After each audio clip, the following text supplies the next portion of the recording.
जब वो कक्षा 12 में पढ़ती थी, मैंने उसे पहली बार तब देखा जब वो स्कूल जा रही थी। स्कूल ड्रेस का सफ़ेद पायजामा, पैरों में काले स्कूल सैंडल्स, उनसे झांकते सफ़ेद मोजे, शरीर पर मुंगिया चेक की कुर्ती और कुर्ती पर सलीके से पिनों की मदद से अटका सफ़ेद दुपट्टा जो इस प्रकार से सजा था कि उसके उन्नत उभार प्रथम दृष्टिया नज़र ही नहीं आते थे। विद्यालय के नियमानुसार बनी 2 चोटियाँ और चोटियों के आखिरी में सजे 2 लाल रिबन जो कि स्कूल ड्रेस का ही हिस्सा थे, चोटी के अंत में जाकर सुंदर पुष्पनुमा रचना में बदल जाते थे। उसके गोरे चेहरे पर नागिन सी लटकती घुंघराली लट कान के पास आकर हवा में उड़ते हुए उसे अत्यंत दिलकश लुक दे रही थी। उसकी कमान के समान अत्यंत कुशलता से तराशी भवें और मछली सी थिरकती आंखें, मुस्कुराने पर उसके गालों में पड़ते डिंपल अनायास ही देखने वालों का मन मोह लेते थे। 70 के दशक में कस्बे के बाजार से गुजरती लड़कियों को छुपी निगाह से देखा तो जा सकता था, पर उनको घूरना या छेड़ने की बातें भी जूते खाने के डर से किसी भी लोकल लड़के के मन में भी आने से डरती थी।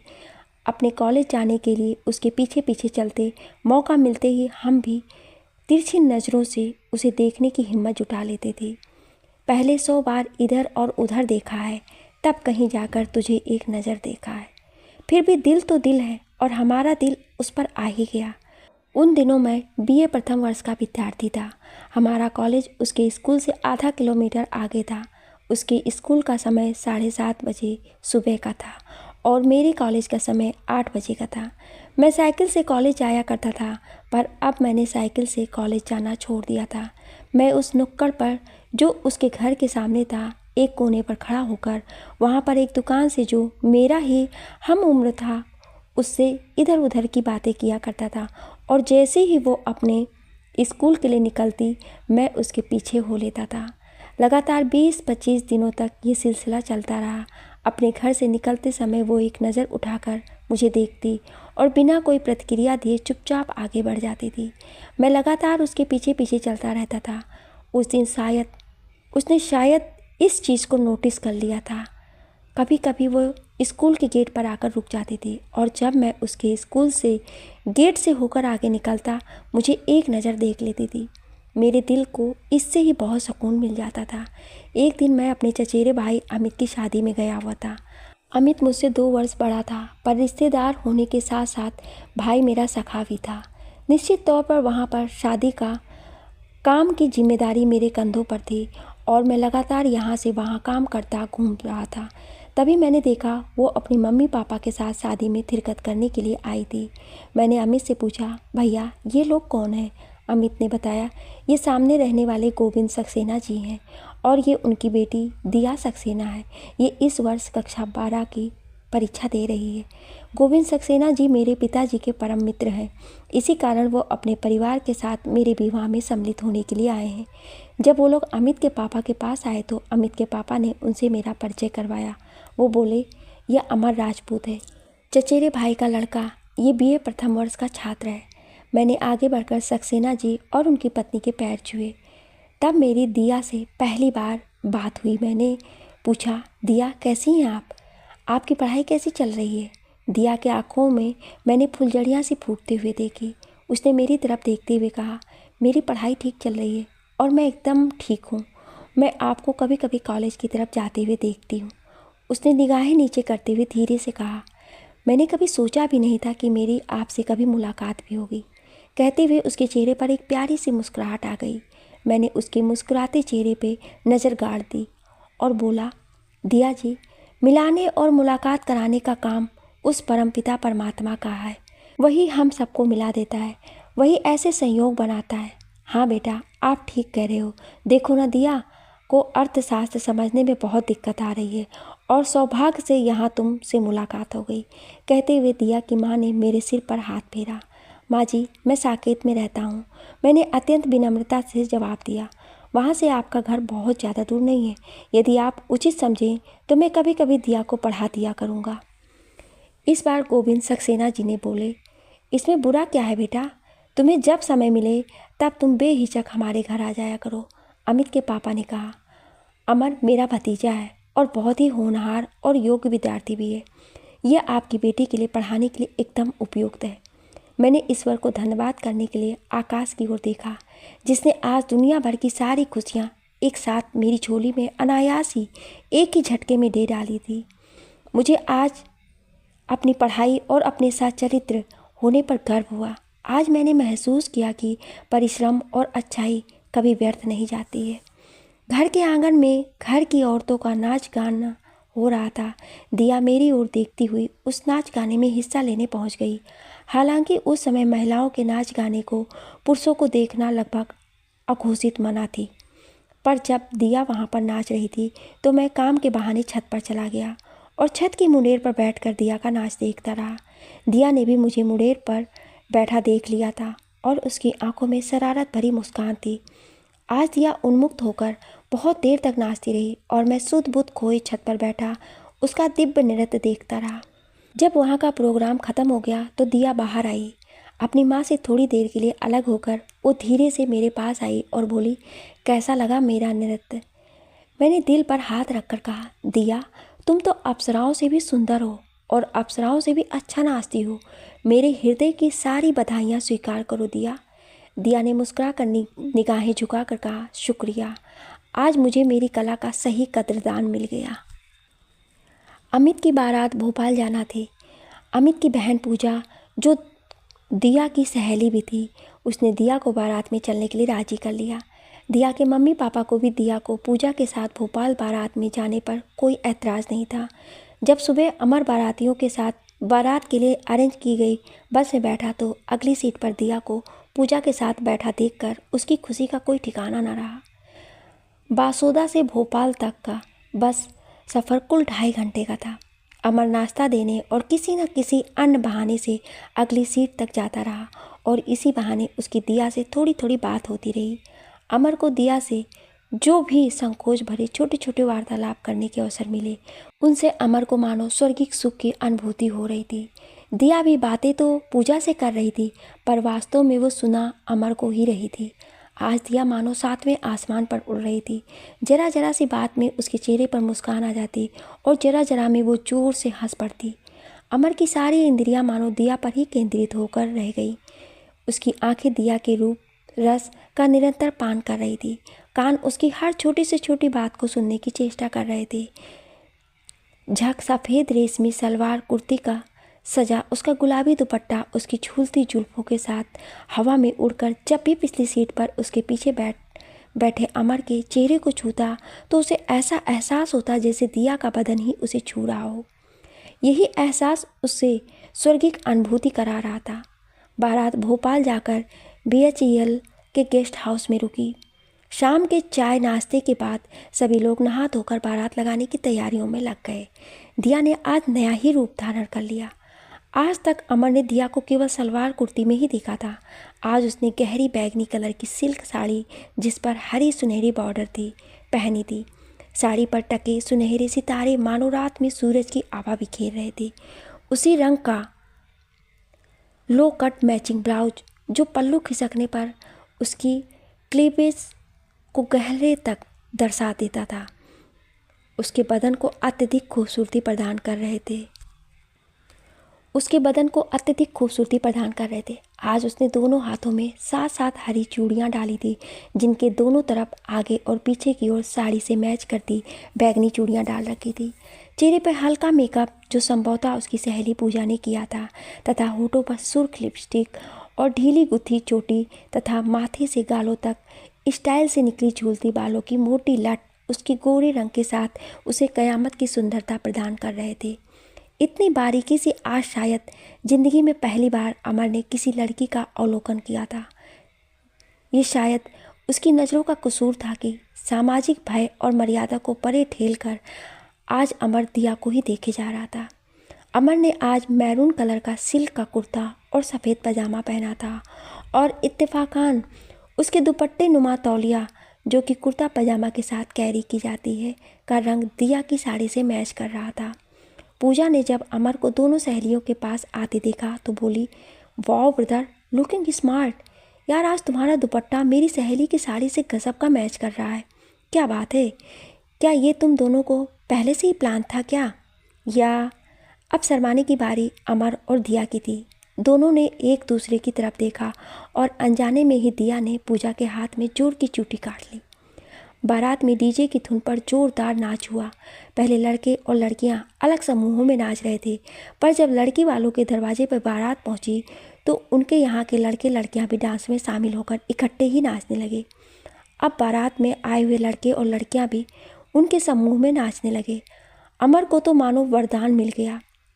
गाना बज रहा था, ले जाएंगे दिल वाले दुल्हनियाँ ले जाएंगे, रह जाएंगे पैसे वाले देखते रह जाएंगे। अमर दिया की आंखों में देखते हुए डीजे की धुन के साथ गाते हुए उसके साथ पूरी जोश के साथ नृत्य करता रहा। वे ईश्वर से प्रार्थना कर रहा था कि हे ईश्वर, ये समय हमेशा के लिए यूं ही थम जाए और वह दिया के साथ नाचते हुए उसके रूप माधुर्य का पान करता रहे।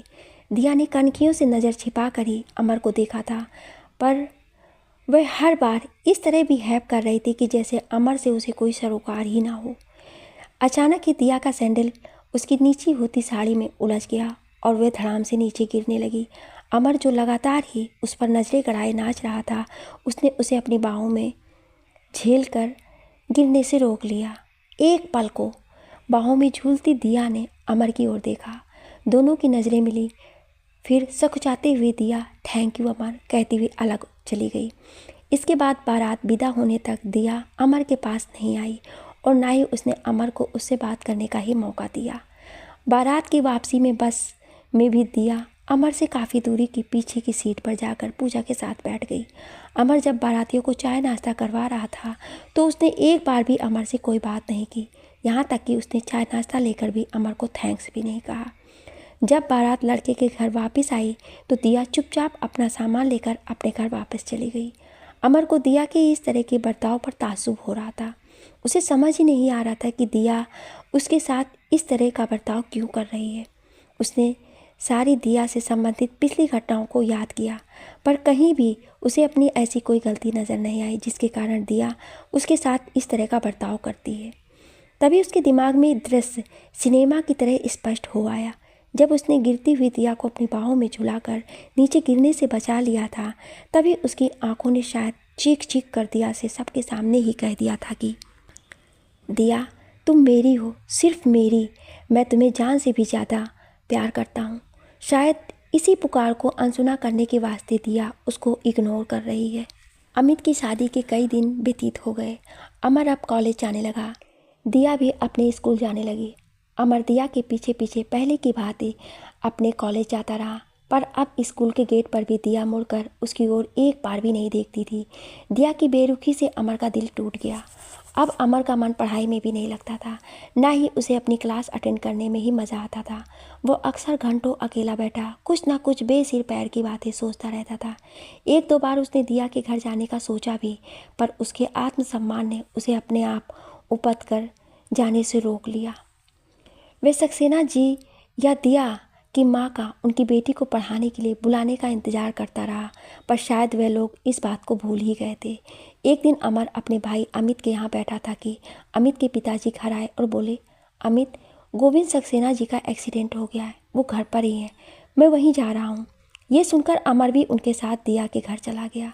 सक्सेना जी को किसी स्कूटर वाले ने उनके घर ले बाहर ही टक्कर मार दी थी, जिससे उनको थोड़ी चोट आ गई थी और पैर का मांस भी फट गया था, पर भगवान की दया से उनकी हड्डी नहीं टूटी थी। डॉक्टर ने एक्सरे करने के बाद घाव की पट्टी करके और दवाएं देकर उन्हें घर भेज दिया था।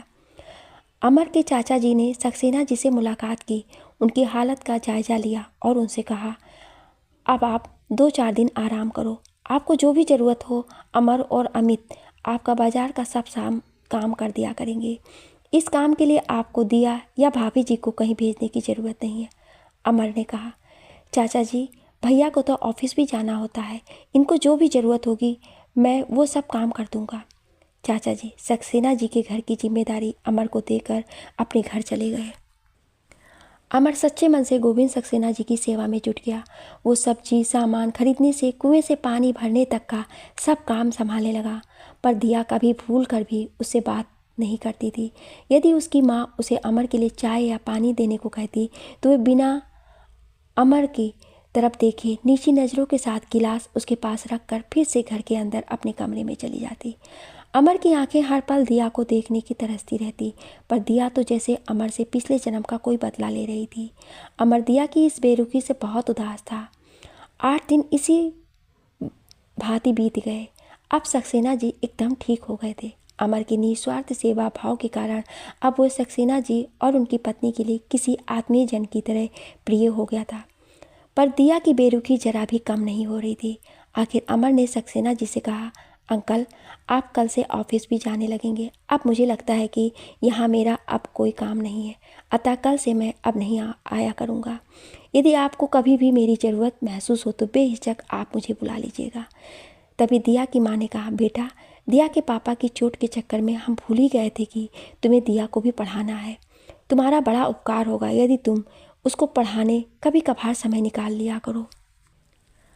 अमर ने उदास मन से कहा, हाँ आंटी जी मैं तो पढ़ा दूंगा, पर जिसे पढ़ना है उसने तो आज 8 दिनों से मुझसे बात तक नहीं की। बेटा लड़कियों में एक झिझक और शर्म होती है, वो अमूमन लड़कों से बात करने में संकोच करती हैं। अपनी बेटी के व्यवहार में हुई त्रुटि को साधते हुए दिया की माँ ने कहा, बेटा आप कल शाम को आकर इसे पढ़ा देना। बोर्ड की परीक्षा अब एकदम सिर पर आ गई है, भगवान जाने इसका क्या होगा। कहते हुए उनकी बोली में माँ की चिंता झलक उठी। वह आगे बोली, मैं दिया के पापा को तुम्हारे पास इस काम के लिए कई दिन पहले ही भेजना चाहती थी, पर संकोच बस कह ना सकी। अब तुमसे कुछ भी कहने में संकोच नहीं होता। मैं कल शाम को तुम्हारा इंतज़ार करूँगी। मुझे दिल से आने का वादा करके अमर अपने घर चला गया। अगले दिन शाम को अमर दिया के घर समय से आ गया। दिया की माँ ने दिया को शायद समझा दिया या डांट लगाई, जिसके कारण दिया अपने कमरे में टेबल पर अमर से पढ़ाई करने बैठ गई थी। पर जो अमर पढ़ाना चाहता था वो उसे सुनती और लिखती रही, पर हाँ हूँ के अलावा उसकी अमर से कोई बात नहीं हुई। उसने अमर की तरफ नज़र उठाकर भी नहीं देखा। अमर ने दिया को पढ़ाने के पहले दिन के ना मालूम कितने रंगीन सपने सजाए थे, वे सब 1 घंटे में चूर चूर होकर बिखर कर रह गए। इस तरह अमर 15 दिनों तक दिया को पढ़ाता रहा। दिया को जो भी सिखाया वो एक आज्ञाकारिणी की तरह ठीक से सीखती रही, पर उसने तो अमर की तरफ जैसे नज़र उठाकर ना देखने और ना बात करने की कसम खा रखी थी। अमर को बस यही सुख बहुत था कि वह दिया के इतने पास बैठा है और उसे भी जी भर कर देख पा रहा है। उसके दिल में सरस्वती चंद्र फिल्म की ये लाइनें गूंज रही थी, खुशबू आती रहे दूर से ही सही, सामने हो चमन कोई काम तो नहीं, चांद मिलता नहीं सबको संसार में, है दिया ही बहुत रोशनी के लिए। दिया की माँ हर दिन उसी कमरे के आसपास बनी रहती थी जहाँ अमर दिया को पढ़ा रहा होता था। उन्हें अब इस बात की तसल्ली हो गई थी कि अमर दिया को इतने दिनों से पढ़ा रहा है, पर उसने कोई ऐसी वैसी हरकत नहीं की। अमर सक्सेना जी के एक्सीडेंट के बाद 8 दिन घर पर ही रहा था, पर ना तो उसने अपने व्यवहार में कोई उच्च श्रृंखलता दिखाई और ना ही दिया ने कोई हरकत की। इसी कारण अब उन्हें ज़्यादा चिंता नहीं रह गई थी। एक दिन दिया की अम्मा को पड़ोस में बच्चे के जन्मोत्सव में कुछ देर को जाना पड़ा। अमर घर पर आकर प्रतिदिन की भांति दिया को पढ़ा रहा था और सक्सेना जी ऑफिस से अभी वापस नहीं आए थे। आज अमर के पास पहली बार दिया से बात करने का अवसर मिला था। उसने दिया की ओर देखकर कहा, दिया मेरी ओर देखो। दिया ने बड़ी हिचकिचाहट के साथ अमर की ओर देखा और उसके शरीर में एक झुरझुरी सी दौड़ गई। अमर ने उसकी ओर देखते हुए पूछा, दिया तुम मुझसे बात क्यों नहीं करती? अमित की शादी के बाद से ही तुम मुझे लगातार इग्नोर कर रही हो, यहाँ तक कि तुम मेरी ओर देखती भी नहीं हो। मुझे आज तुम बस इतना बता दो कि मेरा खता क्या है, जिसकी इतनी बड़ी सज़ा तुम मुझे दे रही हो। ये कहते हुए अमर की आवाज़ भर आ गई और उसके आंखों से अश्रुधार बहने को आ गई, जिसे उसने किसी तरह से रोका हुआ था। आज पहली बार हिम्मत करके दिया ने जवाब दिया, जब अमित की बारात में साड़ी में पैर उलझने के कारण मैं गिरी थी तो तुमने मुझे अपनी बाहों का सहारा दिया था, पर उसके साथ ही तुम्हारी आंखों से जो मुझसे उन 2 पलों में जो कहा था, उसी क्षण मेरा दिल मेरे हाथों से निकलकर तुम्हारे पास चला गया था। मैं तुम्हारे सामने इसलिए नहीं आती थी कि तुम्हें देखकर ही तुम्हें पाने की चाह में मैं पानी से पिघल कर बहने लगती हूँ। मैं उन 2 पलों में ही इतनी विवश हो गई थी कि मुझे सारी दुनिया बेगानी लगने लगी थी। मैं तुम्हें बहुत प्यार करती हूँ अमर, पर मैं ये अच्छी तरह से जानती हूँ कि मैं चाह कर भी तुम्हें पा नहीं सकती। हम लोग अलग अलग जाति के हैं।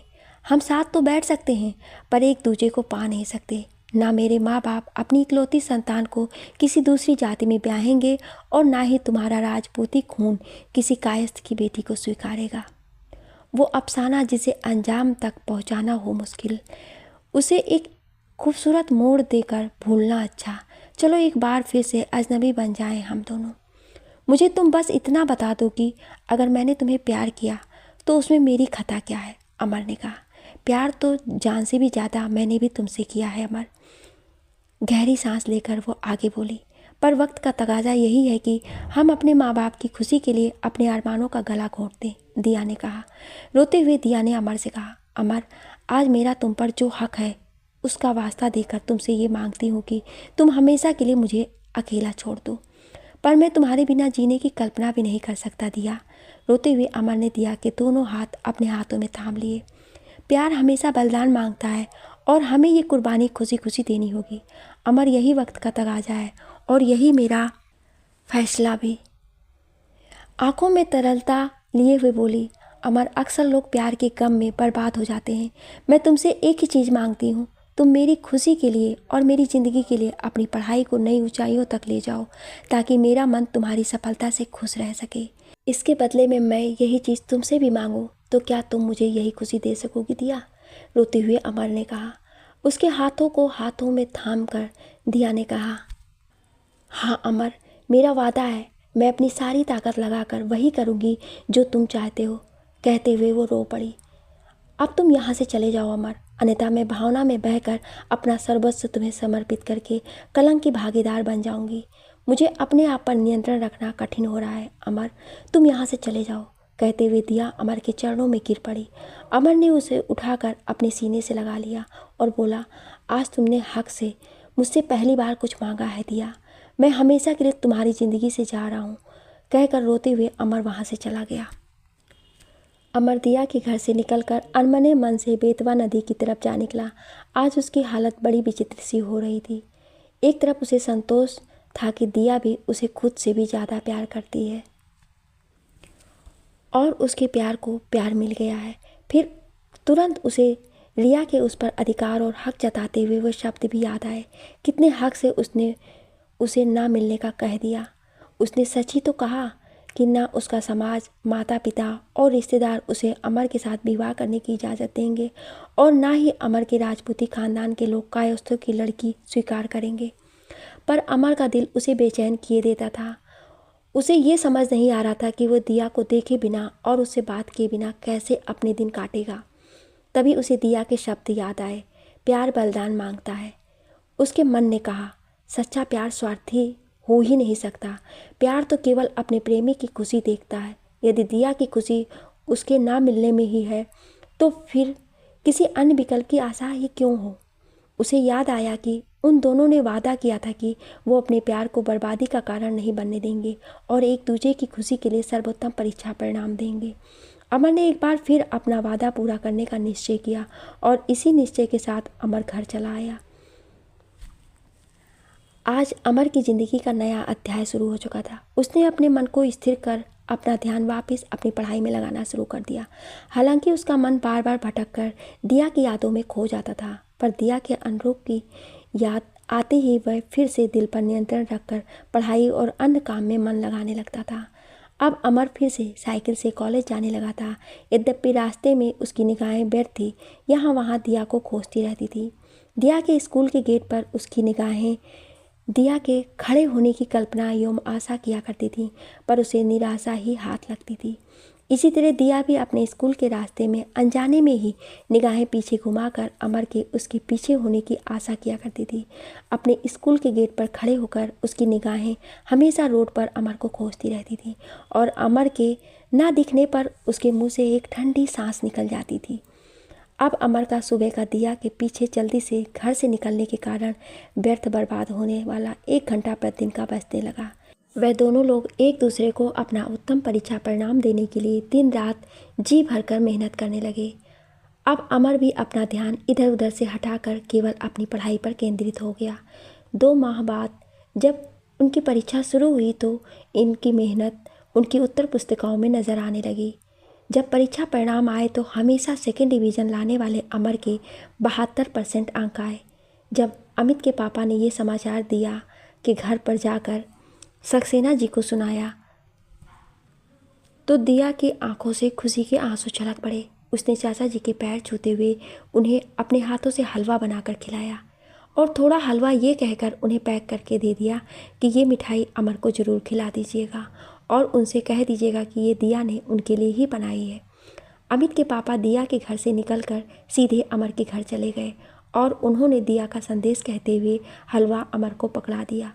ये जानकर कि हलवा उसकी दिया ने उसके लिए बनाया है, वह उसे लेकर ठाकुर जी के सामने उसे प्रसाद के रूप में रखकर हर्ष और अतिरेक से भरकर रोने लगा। आज उसे दिया की बधाई के रूप में अपनी मेहनत का सही पुरस्कार मिल गया। 15 दिनों बाद दिया का 12th बोर्ड का रिजल्ट निकला। अपेक्षा के अनुसार उसका रिजल्ट भी बहुत अच्छा रहा। उसका इससे पहले की सभी कक्षाओं के परिणाम सेकेंड डिवीज़न से अधिक नहीं थे, पर इस बार उसने 81% अंक थे, जो निश्चय ही अमर के प्रति उसके त्याग और दिया की कड़ी मेहनत का परिणाम था। अमर दिया के रिजल्ट से बहुत खुश था। आज उसके प्यार ने दिया की ज़िंदगी बदल दी थी। अगले दिन जब अमित से अमर को पता चला कि आज दिया को उसकी सहेली गौरी ने उसे पार्टी पर अपने घर बुलाया है, तो अमर ने एक मिठाई का डिब्बा लिया और दिया के घर जा पहुंचा। यद्यपि उसे पता था कि दिया घर पर नहीं है, फिर भी सक्सेना जी और दिया की मां ने उसने दिया के बारे में पूछा और दिया की भूरी भूरी प्रशंसा करते हुए उनके घर चाय पीकर उसने कहा, चाची जी, दिया को मेरी तरफ से हार्दिक बधाई दीजिएगा और उसे कहिए कि उसने मेरा नाम ऊंचा कर दिया है। मिठाई दिया को अवश्य खिलाने को कह के अमर दिया की अनुपस्थिति में ही अपने घर चला आया। उसने आज भी दिया की बात का मान रखा। वे दिया के सामने आए बिना और उससे मिले बिना ही उसे अपनी शुभकामनाएं दे आया। दिया जब अमित के घर से पार्टी लेकर लौटी तो उसकी माँ ने बताया कि अमर उनके घर आया था और वो तुम्हारी बहुत तारीफ कर रहा था। दिया अपनी खुशी और उत्सुकता नहीं छिपा पाई। उसने माँ से कहा, अमर क्या कह रहे थे? ये कहते हुए उसकी धड़कनें तेज हो गई और चेहरे का रंग लाल पड़ गया। वह अमर के कहे एक एक शब्द को सुनना चाहती थी। उसकी माँ ने अमर के द्वारा उसकी तारीफों के जो पुल बांधे थे उन्हें और भी चटकारे लेकर उन्होंने दिया को सुनाया। मिठाई का डिब्बा हाथ में लेकर दिया के आंखों में आज वियोग और हर्ष के आंसू थे। उसे आज ऐसा महसूस हो रहा था जैसे अमर के द्वारा दिया गया ये मिठाई का डिब्बा ना हो कर उसके जीवन की कोई बहुमूल्य निधि हो। उसने माँ की परवाह ना करते हुए उसे चूमकर अपने सीने से लगा लिया और उसे लेकर अपने कमरे में चली गई। आज उसे अमर की बेहद याद आ रही थी। वो अपने कमरे में जाकर अपने बिस्तर पर औंधे मुँह गिर पड़ी और अमर के साथ गुजारे पलों को याद करके आंसू बहाती रही। दिया की कक्षा 12 की परीक्षा पास करने के बाद कॉलेज में एडमिशन लेने के लिए ऑप्शंस तलाशे। यदि वो गवर्नमेंट कॉलेज में दाखिला लेती तो उसे अमर की जूनियर बनना होता, क्योंकि अमर बीए प्रथम वर्ष की परीक्षा पास करके वहीं पर सेकेंड ईयर में पढ़ रहा था। दिया को डर था कि वहाँ उसकी आंखें अमर का प्यार छुपा नहीं पाएंगी और जमाने की रुसवाई उन दोनों की ज़िंदगी चौपट कर देगी। यही सोचकर दिया ने भारी मन से गर्ल्स कॉलेज में दाखिला ले लिया, जो अमर के कॉलेज से बिल्कुल उल्टी दिशा में था। अब दिया की ज़िंदगी मात्र एक पढ़ाई का जुनून बनकर रह गई। उसे अपना जीवन एक तपस्या लगने लगा। उसे यही लगता था कि यही एकमात्र वो चीज़ है जो मेरे अमर को खुशी दे सकती है। बस अपने प्रीतम को सुख और खुशी देने की खातिर वो हमेशा पढ़ाई और पढ़ाई में डूबी रहती। सोते समय वो अमर से कुछ कुछ बातें करती रहती। उसे लगता जैसे अमर उसकी यादों से निकलकर उसके कमरे में आ गया है। यही हाल अमर का था। अब उसे भी दुनियादारी से कोई मतलब नहीं था। उसने दिया के प्यार को एक पूजा की तरह मान लिया था और पढ़ाई को दिया की खुशी। उसकी यही लगन अब उसकी आरजू बन गई थी। उसे रात को सपने में दिया ही दिया दिखा करती। वो उसके साथ आकाश में उड़ता, अपने संसार की मलिका के साथ ही जीता और मरता रहता था। वहाँ न जाति का बंधन था और न समाज की मर्यादा। उस दुनिया में सिर्फ दिया थे और अमर की दिया और दिया का अमर। अमर को सब सपनों और ख्यालों की दुनिया वास्तविक दुनिया से सैकड़ों गुना अच्छी लगने लगी थी। कभी कभी दिया की माँ और सक्सेना जी अमर को याद करते और उसे घर बुलाने की बात करते तो दिया ही उनसे कह देती कि उनको अपनी पढ़ाई करने दो पापा, आखिर उन्हें भी तो अपना भविष्य बनाना है। वो मुझे जो राह दिखा गए हैं उसी पर चल कर ही मैं अपने जीवन में सफलता हासिल कर पा रही हूँ। एक बार जब सक्सेना जी ऑफिस से घर को लौट रहे थे तो अमर उन्हें घर के पास ही मिल गया। वो साइकिल से अपने घर जा रहा था। सक्सेना जी उसे अपने साथ लेकर घर गए। दिया ने इतने दिनों के बाद अपने पागल प्रेमी को देखा तो वो उसे देखती ही रह गई। अब अमर पहले से दुबला हो गया था। उसकी दाढ़ी किसी योगी की भांति बेतरीब सी बढ़ गई थी। अब वो पहले की तरह सजा संवरा नहीं रहता था। उसकी बिना प्रेस की हुई पैंट शर्ट उसकी लापरवाही की चुगली सी कर रही थी। पैरों में बिना पॉलिश की हुई काले चमड़े की चप्पल उसकी दुनिया से बेजारी का प्रमाण दे रही थी। अपने कारण अमर की इस दुरावस्था को देखकर दिया का मन व्यथित हो उठा। उसने बिना माँ और पापा का संकोच किए अमर से कहा, अमर तुम कितने बदल गए हो। मुझे तुम्हारा ये रूप बिल्कुल पसंद नहीं आता। कम से कम जैसे आप पहले रहते थे वैसे ही तो रहा करो। तुम्हें ऐसी हालत में देखकर मुझे बहुत दुख होता है। इतना कहकर वो अपने कमरे में चली गई और उसने दरवाज़ा बंद कर लिया। अमर ने उसकी लाल होती और यत्नपूर्वक आंसू समेटे आंखों को देख लिया था जो उसके पावन प्रेम की चीख चीख कर गवाही दे रही थी। उसे मालूम था कि दरवाज़ा बंद करके दिया वो आवाज़ बुरी तरह से फूट फूट कर रो रही होगी। अमर कुछ देर तक दिया के माँ और सक्सेना जी से उदास मन से बातें करके और एक कप चाय पीकर घर चला आया। उसके आंखों में दिया का चित्र सा उभर आया। सादे कपड़ों में बेतरतीबी से बंधे बाल और श्रृंगार रहित चेहरा उसकी मालिनता की गवाही दे रहा था। उसे अमित की बारात में अप्सरा सी सजी सवरी दिया याद हो आई। अमर को लगा कि दिया इस हालत के लिए वही जिम्मेदार है। ना वो उसे प्यार करता और ना उसकी ये हालत होती।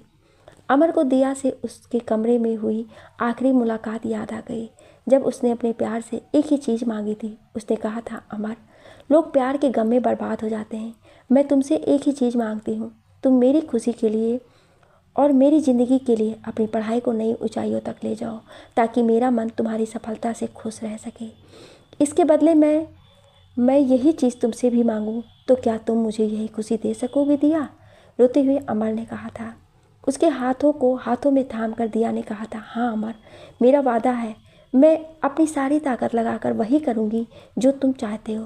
कहते हुए वो रो पड़ी थी। अमर ने अपने निश्चय को फिर से दोहराया और बीए सेकेंड ईयर की परीक्षा की तैयारी में जुट गया। उन दोनों की पढ़ने की एक आदत सी बन गई थी और आदत जुनून बन गया था। कहते हैं कि जुनून से तो भगवान भी हारा है। दिया की डांट खाने के बाद उसके कथन को सम्मान देते हुए अमर अब पहले ही की तरह स्मार्ट बनकर रहने लगा। जब भी वो लापरवाह होता तो दर्पण में अपनी छवि देखते ही उसके सामने दिया की स्नेह से डांटी दिया की छवि आ जाती और लगभग रोते और यत्नपूर्वक मुस्कुराते वह ऐसे तैयार हो जाता जैसे दिया वहीं कहीं खड़ी उसे देख रही हो। समय यूं ही बीतता गया और वार्षिक परीक्षा निपट गई। अमर और दिया दोनों की ही पढ़ाई जबरदस्त ढंग से चल रही थी। इस कारण दोनों को परीक्षा में से कोई डर नहीं था। इस बार की परीक्षाएं भी ढंग से संपन्न हो गईं।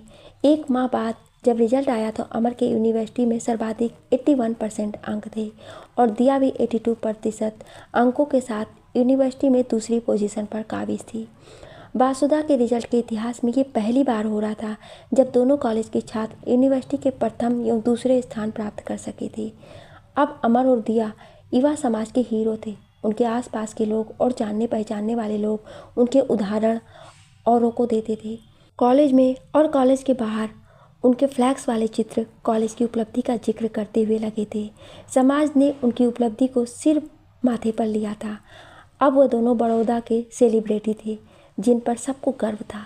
दिया की माँ दिया की इस उपलब्धि का श्रेय अमर की मात्र कुछ दिन की दिया को दी गई कोचिंग को देती थी जिसने उनकी बेटी का जीवन बदल दिया था और वो मात्र पढ़ाई का कीड़ा होकर उपलब्धियों के शिखर पर जा बैठी थी।